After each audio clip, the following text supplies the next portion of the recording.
Hi, everyone. Welcome again to Blue Talk Texas. I am Michelle. I am filling in for Adrian today. She is a little bit under the weather. And I am joined today with Trey Hunt. He is running for Congressional District 12. Nick, well, I guess it's Frederick Nickens, but he goes by Nick. He's running for Collin County Democratic Party chair, and Grayson Lynskey, who is running for House District 33. So let's just go ahead and jump into it. Our topics for today are going to be about voting. They're going to be about turning Texas blue. Trey, welcome back. I know you were on last week, and we kind of had some technical difficulties. So I want to ask you about the district you're running for, District 12. That was one of the districts that was heavily gerrymandered in this last session to include Parker County. I kind of have a special affection for Parker County because I got a lot of friends out there. But there was an incident that happened last year, and I think that we've talked about this incident a little bit before, where Black residents were protesting the Confederate statue and were met by an armed militia, and it was really bad. It was a really bad situation. And so, with the redistricting, and Parker County kind of being a hotbed for extremists and for white supremacy, what challenges do you think that your campaign is facing in order to flip this district? So I think across my district, across the state, and across the nation, we've seen an issue last, I would say, 20 to 50 years where Republicans have done a great job at capturing the narrative, especially like the shared terminology. And I think that's something we have to get back. We need to reestablish what we define as a patriot. A patriot's not somebody that storms the Capitol. It's someone who loves their country and stands by their neighbor, not trying to attack their neighbor. So I think capturing the narrative is the biggest thing. As far as the protesting that went on in Parker County, I fully support it. It was actually they did it for multiple weeks, and I think that's the best form of civil protest. Mm-hmm. It's short-term economic impact that draws attentions. That's what they did in the civil rights era when they were doing wait-ins at segregated pools or sitting at diners that were exclusive to white patrons only. It's just that pockets that bring attention, and on the weekends was primarily when they were doing the protesting. So as Parker County gets a lot of tourism coming in, people are seeing that, and it does not reflect positively. And I don't think I'm speaking out of place here because I've heard they haven't made any official announcements yet, but I'm happy to share that they do have some plans on moving that statue. So oh my gosh, yeah. So the work they did bring some good results. So yeah, I do have faith. yeah, they've been busting their butt out there. Yeah. Awesome group of people. So I have faith that in these areas, it's unfortunate that the map's gerrymandered. I think it hurts the constituents just as much as it hurts the people in Parker County versus Tarrant County. We should have like-minded people. As far as my district goes, they've cut out the north side and south side of Tarrant County to intentionally give them a Republican majority, and that's not right. That doesn't help people here in Tarrant or in Parker. Yeah. So what do you have to do? I mean, what does your campaign have to do to make sure that we get the numbers out to flip this district? Primarily volunteering, and it's unfortunate that we live in a state where there's not a lot of faith that there's Democratic presence. That's why we have to keep the volunteer morale up, and we have to go door knocking, and we have to have conversations. And I think if we highlight the record of how current representatives are voting, as well as how our policy platform will actually directly benefit people, that's how we will bring them over to our side. One of the things I always like to share is that the people that voted for Obama in 2008 voted for Trump in 2016. So we have to figure out what we did to convince them in 2008 and how to bring it back to our side. Okay. So Nick, I'm gonna get over to you. So you were not facing a election for a legislative office, but you're facing an election for a county party. Collin County, and looking at the numbers, I mean, they are really on the verge of flipping. If you look in 22 and 2018, I mean, they are prime for flipping. Do you think that Collin County can flip this election cycle or next election cycle? Like, what do you think about the time frame? Well, thank you. Yeah, we can flip, and here's the reason why. We have 88 new people moving into this county every day. We're a county over a million people now, right? Well over a million. I agree with Trey. We got to get out there because we live in an area, Collin County, where there's so many transplants coming in. We don't know what their affiliation is. We don't know who they are. Last summer, I was block walking for the party in my own neighborhood, and then they were just plots of land, but they were listed as houses, but they weren't houses yet. And now I go back now, and there's houses there. So we really need, like Trey said, we need volunteers to get out there and just start knocking on doors and talking to people.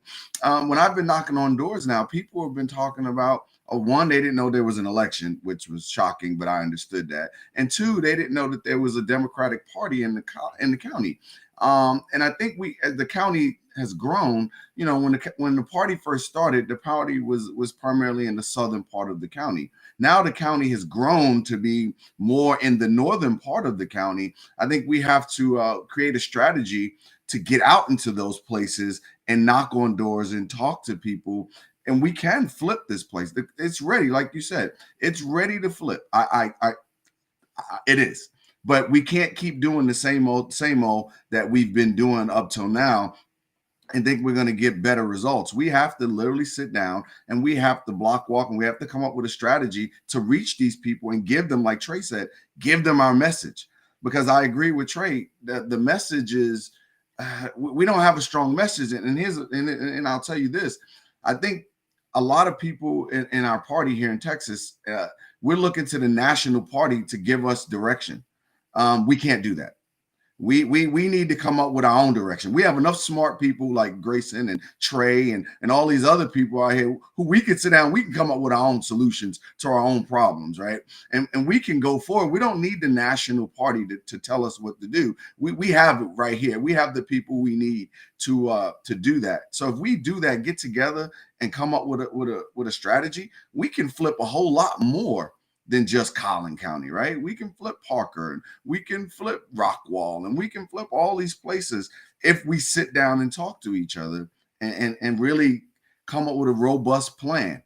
But as long as we keep not talking to each other and letting someone else create the narrative, we're going to have the same results. Yeah. And so Grayson, I guess just kind of sticking along with the same question, you have a kind of an uphill battle because there is a longtime incumbent there that Rockwall County has typically been a red county. What is your campaign doing in making sure that we get out the votes and flip the county? Yeah, I appreciate the question. So it's true. Rockwall's got a long time Republican incumbent. Before that, there was another long time Republican incumbent. I don't think that this seat's been held by a Democrat in several decades. And it's kind of an uphill battle, I'll be honest about that. But the truth is, a lot of politics, and especially in a state like Texas, where voter turnout is consistently so low, among the lowest in the nation, a lot of politics is won and lost based on who shows up. And I think to Nick and Trey's point, we got to make sure that Democrats are showing up. And the only way that we're going to be able to do that is if we get out into these neighborhoods, we get out in these communities, we talk to them about the issues that are important to them. Because I guarantee you, the Democratic Party that works in D.C. or works in New York is not the same Democratic Party that's going to work in Texas. You get out in East Texas, you go out in Roy City in Rockwall County, you tell them about the Democratic Party platform points that they're pushing up in Washington right now. They're going to laugh in your face because they don't care. That's not their issues. We're talking to small business owners down here that are worried about putting food on the table for their families through the pandemic, talking to folks that are worried about sending their kids to school because of COVID. And the National Democratic Party is not talking about that. And so what we've got to do is we got to remember that all politics is local, regardless of where you come from, who you are, all politics is local. And the best way to serve your community is to serve your community. Get out there, knock on doors, make phone calls, talk to folks about the kind of thing that they're looking for from their representative. Because I guarantee you, most of the people in Rockwall don't even know who their state rep is. And for me in my campaign, that's a pretty good place to start. Okay. Collin County has one of the highest voter turnouts in North Texas. I think they're like around 75% for the last election cycle. Is that 75%, Nick? It's about right. But that was for the presidential. That's the presidential. Okay. So what do you contribute the higher turnout in Collin County to? Well, during the presidential, it was a referendum on 45, right? It was a referendum on him. It had nothing to do with us. And people, I'm not going to sugarcoat it. It had to do with, we hate you, we want you out, so we're going to vote. We have to go back to the last primary where the turnout was 25%, right? That's the true number that we're looking at, right? That's that number. You know, we have about 650,000 registered voters in this county, and to have 25% is pretty not very good. So I think where we can do better. I can't go any further than what Grayson said, right? We just got to get out there. It's just so, it's, you know, I was listening last night. I was at a function and the mayor of Little Elm was speaking, and he said, you know, if someone breaks into your house, you can't call the White House. He said you have to call your local police department, who's run by your local municipality, right? You can't call the White House when your pothole is outside, and you can't call the White House. You're going to call your local municipality. And I think we have to flip. The thing we have to flip is the national narrative, right? We have to literally fight, and I hate to say this, we have to fight the national news, because that's what people watch. They watch the NBC, MSNBCs, CNNs, and Fox News, right? And they get a majority of their information from them. They don't get it from CBS 11 local and NBC 5. They don't get their narrative from them. And I think that's where we have to start targeting the narrative, because you know, I always tell people, who affects your Monday through Friday? You know, I spent 23 years in the Army, and, you know, one kid told me, you know, does the president know you one time? And I was like, he probably didn't know. I'm not even a number to the president, right? Like, the president in your daily Monday through Friday has nothing to do with you, but your mayor does, your city council does, your school board definitely does, right? Your governor, you know, and your state reps. And to make Grayson said, for the people that don't even know their state reps, that's the person that's affecting you probably a whole lot more than Joe Biden is, right? But we allow outsiders to come into our house and create an atmosphere in our house. And we've lost control of our house, which is Texas, right? We've lost control. We have to gain control back of our house. How do we do that? Well, that's not only for Nick to come up with that plan. That's a us plan. We have enough smart people where we sit down and we come up with a us plan, right? The grid is going to be an issue come this summer, right? There's a lot more people here. It's going to get hotter, right? And guess what? The grid is going to be an issue. We only focused on it, in the winter. But it's going to be an issue in the summer. I promise you this, right?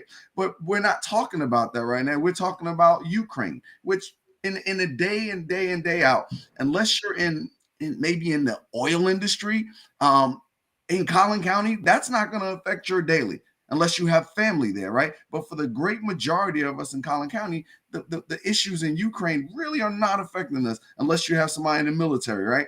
But other than that, the grid is coming up really quick on us. That's a big thing. Rural healthcare is something that's happening now. I just found out the other night that Denton County, like Collin County, doesn't have a public hospital. Why are people not outraged? And when I tell people that, and I know Grayson does too, they look at us like, really? And then you see them, the wheel turn, they go, wow, there isn't a public hospital here. And then now they ask, well, how do people get seen, right? But that's the issues we have to come up with. And that's what's going to get people out. Voting, and I'm going to finish with this. Voting is a 3-step process. Voter registration, which I give us an A- on, we do it really well because it's not very hard. We go out there, we fill out papers, we turn them in. That's not that hard.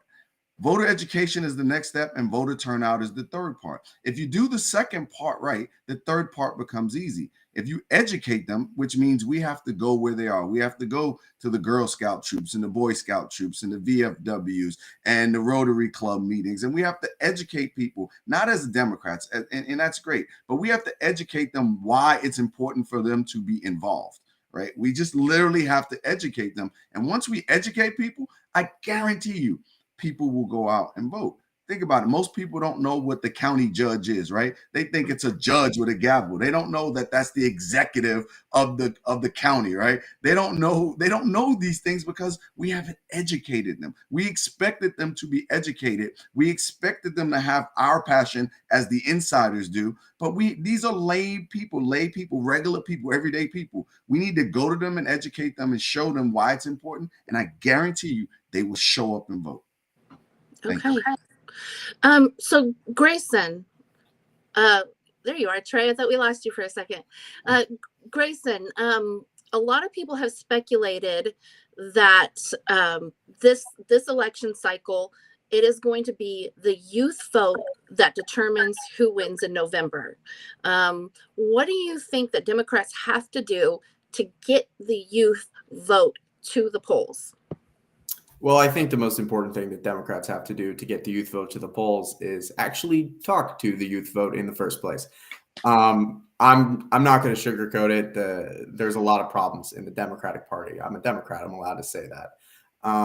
We got some things we need to work on. One of those is bringing young people into the fold. I mean, you look at young people, you look at their issues, you look at their demographics, you look at the things that they care about, and the crosstabs on different polling data for their approval ratings for certain politicians and political parties. I mean, they are a core Democratic voting bloc, and they turn out at like 25%. Yeah, that's a huge issue. And I don't understand why the national party, and to some extent why state and local parties as well, aren't really zeroing in on this, finding that 18 to 24, 18 to 30 block, saying, welcome to the party. Like, we got room for you here. And I think the best thing that we can do in order to really, really bring those people into the fold is start talking about their issues.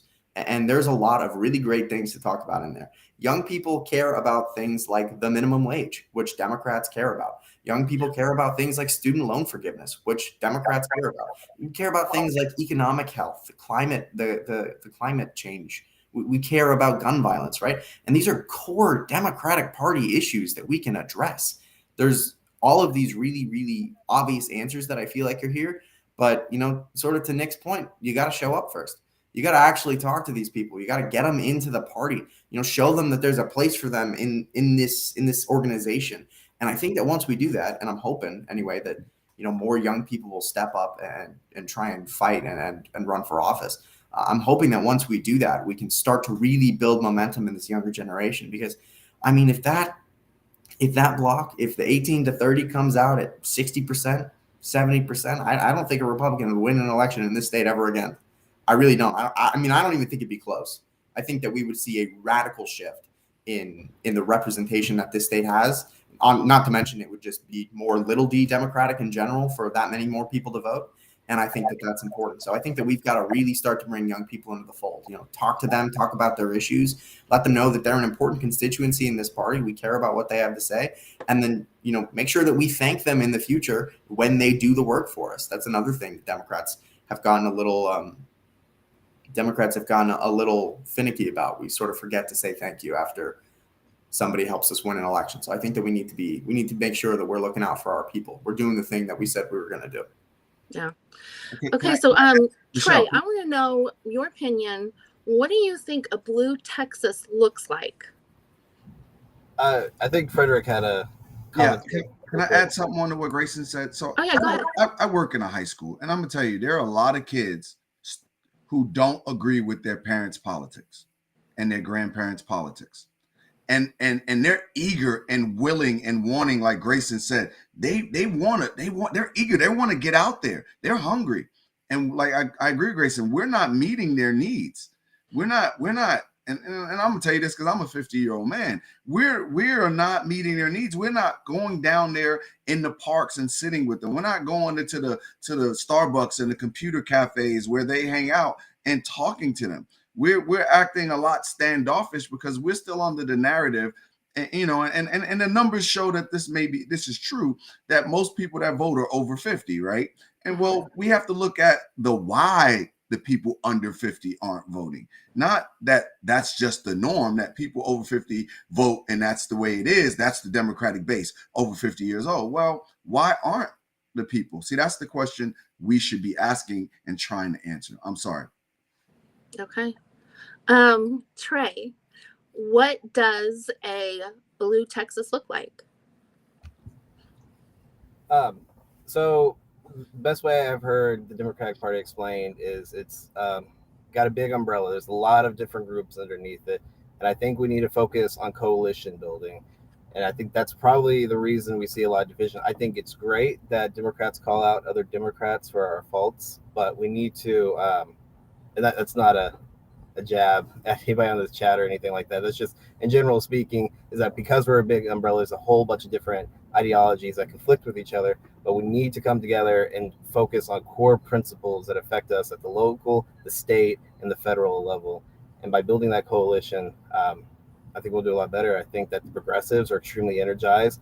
I personally identify with the movement and believe those policies are great, but I understand we need to get the more conservative and moderate Democrats on board as well. And that's what Texas needs to look like, is all these different ideologies, but on the same side of the spectrum, coming together to at least initiate some change and have the conversations about more detailed policy platforms. Okay. So some of the messaging, and I know that we're kind of talking a lot about messaging. What we're fighting against is a narrative that's also often misleading, false, flat out lies. How do we combat that narrative? How do we, when someone, comes to you and say, well, Democrats are going to raise my taxes, Democrats are going to take my guns, Democrats are going to, take my job. How do we combat that? Stop playing defense. Okay. I think it's as simple as that. When's the last time that you saw Democrats, actually going for it? I mean, we've got Democratic Party officials that still believe that, the Senate is the greatest deliberative body in the world, and that it's filled with like-minded and measured politicians that are just trying to do right by their constituents. I mean, I don't mean to be cynical, but we got to stop playing defense on messaging. We're letting these issues come in. We're letting these people come to us and say these things to us when we know they're not true, because we're not getting out in front of them first. We're not getting out of the community. We're not talking to folks and being like, look, we're not trying to raise your taxes. We're not trying to take your guns. What we're trying to do is make this country, make this state a better place for all of us. We're trying to take this state from a place that is 45th in education to first, a state that ranks so high in gun deaths to much, much lower. We're trying to make this a state that everybody has a fair shake and an equal opportunity to make their lives a little bit better. Trying to make things a little bit easier for people. And we don't run that message enough. We don't play offense on that message. We wait for the Republican Party to jump on us and talk about all the horrible things and call us socialists. And then we say, oh, well, we're not socialists, because we're not. And it's like, what do you gain from that? So I really think that we gotta quit playing defense on messaging if we're ever going to get anywhere. Yeah, I think an important thing. You agree, go ahead, Nick? I'm sorry, go ahead. No, get Trey. Get Trey. Sorry, I lost my train of thought there. I think that we really need to start kind of questioning people whenever they say, well, the Democrats are going to raise my taxes. And we need to ask, it's like, okay, well, have you looked over Biden's tax plan? Because if you read President Obama's memoir about his time in office and campaigning, he had a similar tax plan President Biden has, and it's like if you're making 400,000 or more, then it will gradually increase. And the vast majority of people aren't making that kind of income. So I think we need to kind of critically question where they're getting their information from.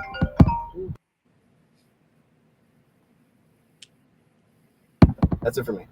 Oh, okay. Did you have something to add, Nick? Yeah, I think, I tell whenever I meet people who are either undecided or Republicans, and they bring up that kind of messaging, I always ask them, I said, well, show me where that person who's your representative has helped has fixed the pothole for you. And go, okay, and show me where most people are working at home, where they've improved your internet, right? Your Wi-Fi. So show me that. And I tell them, look, if you could show me where that person improved that in the last 3 years, heck, I'll go vote for them, because they must be a really good person. But you can't.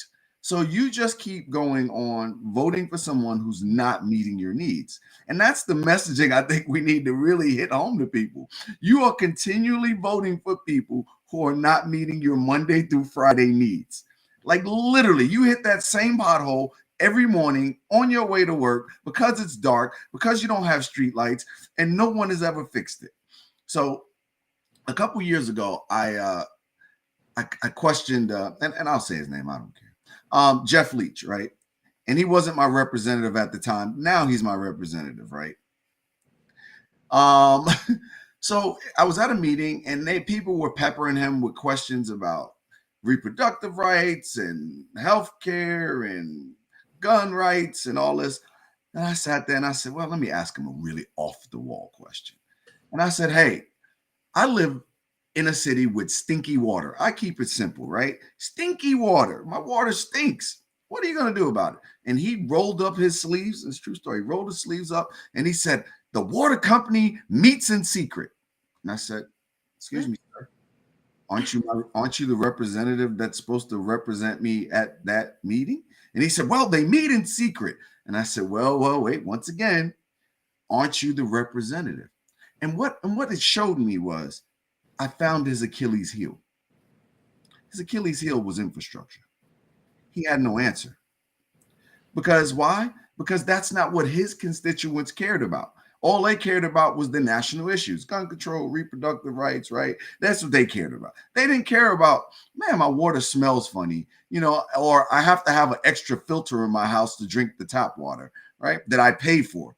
So those are the things we need. We need to find the Achilles heel. It's just like any sport, or you play sports. You find the weakness of your enemy and you exploit it. You don't let them exploit yours, like Grayson said, and you stay on the defense. You got to go on the offense every now and then. And I think that's what we have to do. We have to go on the offense. We have to find their weakness and we have to blow a hole in it, right? And then once we blow a hole over it, we drive our train through it. We drive that message with every candidate. And that's another issue. All our candidates, and for some parts, they have to speak different issues because of where they live. But there should be one. Marketing 101 says this. Have one message that you can use many ways. We don't have that. Right now, the GOP has that message. You know what theirs is? School boards, curriculum, CRT, right? That's their whole focus right now. Take over school boards. So what? They can privatize schools, use charter schools, school vouchers, school of choice, and all that other stuff, right? That's their message right now because they've won everything else. And we're kind of letting the crazies come into the school board because we haven't exploited. We're not on the offense and we haven't exploited their weaknesses and we're not prepared to drive that train through it. But I know Trey and Grayson are. They're ready to drive that train hard. And that's what we got to do. We got to support when these young people get out there and put their necks out there to run. How dare we not support them? That's the other part of the message. We have to put them on billboards all over the country and go, hey, we got young people here in the great state of Texas, right? Which is what? Number 2 in the Electoral College. We got these great people doing great things. Let's help them. We all ran, and I love Stacey Abrams to death. But when she was running and all that whole debacle in Georgia, she got millions of dollars from outside the state, right? When Raphael Warnock was running, he got millions of dollars from outside of the state. I guarantee you, if you ask most of the candidates here in the local election, not the local, but even the state house that are running for state and federal, and how much money they've gotten from out of state, yeah, we could probably count it on one hand. That tells you a lot. Why do you guys think that is? Why do you think that other places are going to, send money to Georgia or send money to wherever, but nobody outside of Texas is paying attention to Texas Democratic candidates? I think that a lot of it has to do with the kind of publicity that we generate in Texas. When's the last time the Texas Democratic Party was really center of attention? During the walkout last summer, and when that happened, they did raise a bunch of money. Beto O'Rourke, when he gets national attention, he raises a bunch of money from out of state. But people don't see Texas sort of as the electoral bulwark that we know it is here in the state. They don't understand that we are literally a presidential election or 2 away from totally changing the game on the national level. And I think that because of that, the money doesn't come through. So I think it's sort of like this weird, circular argument where the money's not here because we're not being publicized, but we're not being publicized because the money's not here. And so where that leaves us is these local organizations having to pick up a lot of slack because of the lack of resources available at the state level. And that's a problem that a lot of different state parties face. That's a problem that a lot of traditionally red states have been trying to combat. But we've got a lot of really fantastic blueprints to sort of move past that. Georgia and Virginia are two great examples of states that were red for a really long time that, thanks to smart, localized democratic organizing, we're starting to see some shifts there. And so I think that we need to use that. We need to use the history and the resources that we have available and sort of help generate that publicity and that positive message to then bring in outside resources, because I guarantee Texas flips in 24, Texas flips in 28. I mean, it's going to be a while before the Republican Party is able to field another serious presidential candidate again. They're just going to have a hard time getting the votes without Texas. And I think we need to take advantage of that. Yeah, absolutely. One thing, Beto O'Rourke, who will be our next governor, one thing that he has done is when the media asks him about his opinion on Joe Biden or Joe Manchin or somebody outside of Texas, he's like, I don't want anything to do with national politics. We are focusing on Texas. Do you think that is the right approach? Trey? Can you hear me? There you go. Yep. I like the sentiment, definitely. I don't think we should completely write off national politics. As a U.S. congressional rep, one of my main things is to get the funding needed for big scale infrastructure projects and building connectivity and everything like that. So I think it's still important, but I think we do, like Nick said, we got to help people understand that local politics is where everything matters. That if you don't like the abortion ban, if you don't like book banning, guess what? That starts here in Texas. That's not something that's happening in DC. Okay. So I want to take kind of a grim term. If Republicans do win, if we don't flip the House, if we don't win the governor's seat, if we don't flip 33 or 12 or Collin County, Republicans will have control. And like Nick said, they're focused on school boards and they're focused on CRT and they're focused on taking away women's rights. What kind of disaster? We need to talk about what the reality would look like if that happened. Anybody can answer. I think we can't quit. I think a lot of times when things don't go our way, we take our ball. A lot of us take our ball and go home. Yeah. And I don't think we can't do that. We can't afford to do that. And here's the reason why. There's people younger than Grayson and Trey that are looking up to them right now, that if we don't succeed for some reason, they're going to have to figure out what we did wrong, what went wrong, and figure out the strategy now, right? The strategy has to be now, right? And they got to figure that out, how to go forward. And another thing, I think, if we don't, and we don't talk enough about the judicial system, because in history, and as we've known, right, when we look for civil rights, right, what was the saving grace for a long time? A lot of times was the judicial system, right? Like literally, and that's why we don't put enough emphasis on those areas, right? We could do a lot of good work in those areas and getting the right judges in place, right? And then when rulings come down, it'll be sensibly minded people to go, wait a minute, no, this is not right. Let's go back and relook at this. When we fail one way, right? So we're looking. It's almost like sometimes we put all our eggs in one basket, and then when it doesn't happen the way we want it, we take our ball and go home. But we do have other avenues to go. But I don't think we strategize those either to an extent. We don't publicize those, that we have great judges here that are doing great things and trying to move ahead. But if it doesn't happen, we can't quit. We can't go home. We can't just be upset. We have to sit down, regroup, and come back at it again from another angle. Because if we keep coming at from the same angle all the time, we're going to get the same results all the time, right? We have to come at it from a different angle, so we can't quit. That's what I would tell everybody. Do not quit. Go home, cry for 24 hours or whatever, right? Wipe your tears, put on your big boy pants and girls and your big boy girl pants, and we come back and we get back to the table and we get back at it. Okay. So Grayson, Rockwall County isn't really a rural county. It's not really an urban county. I guess it's suburban. I don't know. But Kim Olson, who is running for the state Democratic Party chair, has said on more than one occasion she thinks that rural counties are going to be the deciding factor in this coming election. Do you agree with that? Yeah, so rural Texas is it's important to me. Rockwall is much more suburban now, but when I was growing up, I mean, you went east to 66, and there's just nothing for a long time. And so rural Texas is really important to me, and I think that a lot of the spirit of old Texas, right, the frontier land, it's still there in East Texas, and I commend that.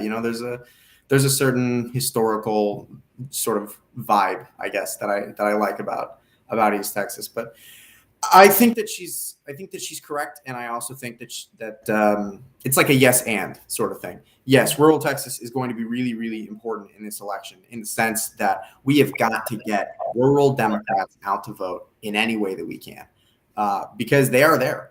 Right. We've got some counties in Texas that go like 90-10 every election cycle, but that 10% is very, very important on a statewide level.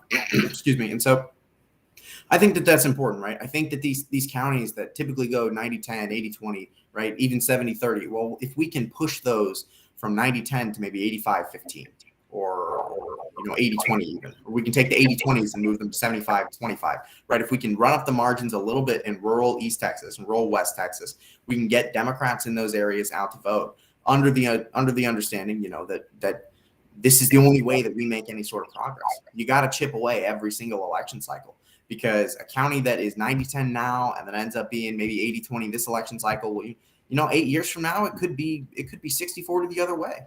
But it's about sustained organizing. It's about getting out there. And the second part that I think is going to be really, really important in winning Texas is running up the margins in these deep blue areas that we know that we can count on. Places like Plano, places like Dallas, places like Houston and Austin, making sure that every single Democrat that lives in these areas knows that just because their congressional seat or their state house seat might be safe this cycle does not mean that their state is safe. And that we have got to start putting in the work on a statewide basis, understanding that we need to take both a local and a statewide approach to politics, make sure that we're doing the work in these local areas to help run up the margins, up the ballot. I truly believe in the effect of reverse coattails. I think that when you get, strong localized candidates for Congress or state house or even county party chair, you get new, different people voting who otherwise might not have, and they vote Democrat. I mean, those people vote Democrat up and down the ballot. And it helps us on a statewide level. And so I think that rural Texas is going to be important. And I also think it's important that we make sure that we don't ignore the places that have showed up for us for the last 15 or 20 years as well. Absolutely. And so, Trey, one of the places that have been showing up for us has been Tarrant County and in Fort Worth and District 12. But there has been, especially in midterms, a lower voter turnout. What do you think? How do you think that Democrats can approach a sense of urgency, or push a sense of urgency, so that we raise our numbers for this upcoming midterm election? I think it's important for us to focus on the policies that have been pushed within the last 2 years since President Biden ascended to office. The child tax credit was wildly popular, and we didn't see an extension of that because of GOP interference. It was something that was great for my family. My wife was able to get back into work more and find a full-time position. So it was a great investment. So I focus a lot on volunteers because, kind of as we touched on in this conversation, we're not getting a lot of financial support. So all we have is that people power, kind of like that was we have people power, and that's what we have to use to missions with people. And really, I think it's really important too to also have coalition building, where if it's somebody's running for city council, somebody's running for a state house or a senate mission, somebody's running for U.S. Congress, that we coordinate our volunteers so we can maximize the voter contacts and the personal relationships that we're building with people. The wonderful Deborah Peoples, she could have been our mayor, but we only had 9% of turnout in Fort Worth. That's ridiculous. We could have had like another 5-10% that could have completely swayed the election. But we gotta start knocking on doors and building that relationship and telling people when and where to vote. Yeah. I was very disappointed in that last election where Deborah Peoples was running for mayor. It was a low voter turnout. Last year in my congressional district, which is Congressional District 6, we had 22 Republicans on the ballot. We had 21 Democrats on the ballot. I mean, we had a lot of them, and it was a special election, and it was like 8% of Democrats showed up or something like that. It was really low. So definitely, I think that, getting the word out and making sure people know that election is coming, that it is happening, is definitely a big deal. So Nick, going back to you. So you mentioned Jeff Leach. Jeff Leach does have a Democratic opponent. You've got Pat Fallon. He has a Democratic opponent. And you have, who was the other one? Who was 66? It's right on the tip of my tongue. Is 66 Matt Shaheen? Matt Shaheen. Yeah. He has a Democratic opponent. So Collin County, even though it's heavily gerrymandered, all of the Republicans have Democratic opponents. Is that correct? Except for 89. Yeah. Okay. So do you think that if you were going to win the election, that you will be able to flip some of these gerrymandered seats in 2022? This is what I'm going to say. In Collin County, the Democratic Party needs one win. One. We need one. If we get one win, we will get the momentum we need to go forward. Because for such a long time, people have been funding, volunteering, and running in races that we haven't been winning. And it's been really disheartening to a lot of people. When a candidate loses, we don't only lose the candidate, right? We lose the donor and we lose the volunteers, right? Because no one wants to work for a disorganized team that doesn't win. If we get one, I promise you, mark my words, listen to me. If we get one win in this county of a Democrat who we supported, I promise you, the momentum will swing. And once the momentum swings, see, here's the thing. The GOP can't call timeout because redistricting is going to last 10 years. They created this table. And now we got to sit at it and eat at it, right? We got to figure out how to eat at this table. They've created this table for the next 10 years. And if we win one seat, it's going to freak them out because they've created this dynamic, right? That they believe that it is unstoppable. Yeah. And if we win one seat, one, I promise you, and not the one that they thought that they gave us, right? Because they thought they gave us one, and I'm not going to say that number because I hate when they argue that point about that one seat. We need to win one seat of the ones you mentioned, and I promise you, the floodgates will open, and we're gonna have a momentum that they've never seen before. Okay. And that one seat you don't want to mention is a really exciting race, and I am. It is. But I'm tired of people always saying it's the winnable seat. It's the winnable seat. Well, if you're saying that's the winnable seat, you're saying 66, 61, 67 aren't winnable. No. That's part of what we've been talking about, right? Messaging, right. If I'm saying this one is winnable, then everyone else is going to look at those other three and go, well, they're not winnable, so why even look at them? I'm only going to look at the one that the party told me is winnable. So, Grayson, do you think that in order to flip House districts, whether it's your House district or any other House districts, that we should be focusing on the new voters who have typically not been involved in the process, or changing the minds of maybe more moderate Republicans? You know, I'm not sure that it is in either or, because I think that there's room for both of those. So when you look at my district in particular, you look at electoral history and things like that. There are enough Democrats in this district for it to flip. That's not the question. The question is, are there going to be enough Democrats to show up November 8th? And that's a whole different game that has a lot of factors that we all have to really, really be hands-on and making sure that they all come through in the right way. I mean, things like whether or not it's raining on election day have won and lost elections before. It's just, I mean, it's bonkers. The amount of there's a lot of strategy. There's a little bit of luck involved. But I think that there's room for both. I think that we need to make sure that we're keeping the people that voted in 2020. We had huge turnout in 2020, historic turnout in 2020. And we've got to make sure that those people show up again in 2022. I think that we need to welcome in new voters, people who have just moved here, to Nick's point, or people who have just turned 18. You know, I know a lot of folks that didn't vote in 2020 because they weren't old enough. And they are now. And I'm making sure that I'm walking them to the polls myself if I have to. Yeah. And I also think that we need to do what we can to help maybe more moderate Republicans, like you said, or even just sensible individuals who can't in good faith or good conscience vote for the Republican Party of 2020, can't vote for the Republican Party of 45. I think that we need to be welcoming to those people. We need to let them know that, you know, the Democratic Party is not here to make their lives miserable. We're not going to burn the place down. We're just trying to make things a little bit easier. And so fixing the grid, right? Protecting people's rights, supporting small business.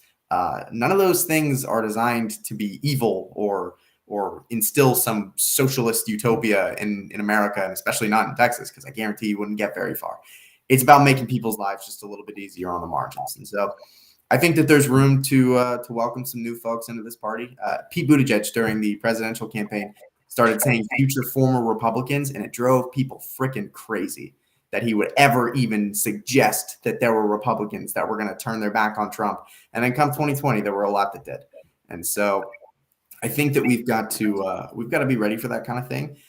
We need to be ready for it. Okay. So we are close to being out of time. But before we wrap up, I want to give each of you guys a couple minutes just to kind of talk about your campaign and, you know, what you're doing right now. So Trey, let's start with you. Yes, ma'am. So first, just add on to both what Nick and Grayson were saying. I think we got to keep running. If there's any open seats, we got to find people to get them in those, you know, positions to start running. And we got to run multiple times. I tell people I'm going to run again in 2024, either as the challenger or hopefully as the incumbent. So we got to keep going. We got to keep trying. Right now, we're trying to build up our volunteer base, because right after March, we're going to start making contact with moderate voters. We're going to call, we're going to text, we're going to knock on doors. So please visit my website. Please come out to the events and, you know, join the movement, and let's flip Texas blue. Okay. Nick. Right now, my platform is leadership and unity, right? And I think we need at the county level, we need leadership, and we got to unify us all, right? There's a lot of, like Grayson said, there's a lot of stuff going on that shouldn't be going on, because it's just bad business and it's turning good people away. I think we have to economize our force. That's what I'm trying to do now. So anytime I hear of anything, I tell every candidate who's on the ballot, hey, this is where you need to go, because you know what? You may not like Nick, but you might like Grayson. And I'll live with that. If you like Grayson and that gets you to the polls, and you like Trey, so be it. I don't care. Hate Nick and love them. You know, because we're not going to appease everybody. That's not going to happen, right? We have to have, and to hit on something Trey said, not only we have to put candidates, we have to put good candidates. We have to train them. We can't keep sending candidates out there to a slaughter. That's what part of my platform is. We're going to have a candidate development program where we develop candidates to put good candidates in front of voters who they want to vote for, right? And when that happens, the next part will be what? Fundraising. People will give money because they like you, because it's all about personal feelings. And then the last part will be volunteerism. People will come when they realize that we have a plan, right? A strategic plan, and it's actionable, and it's something that people can believe. So that's what I'm out here doing. I'm knocking on doors every day.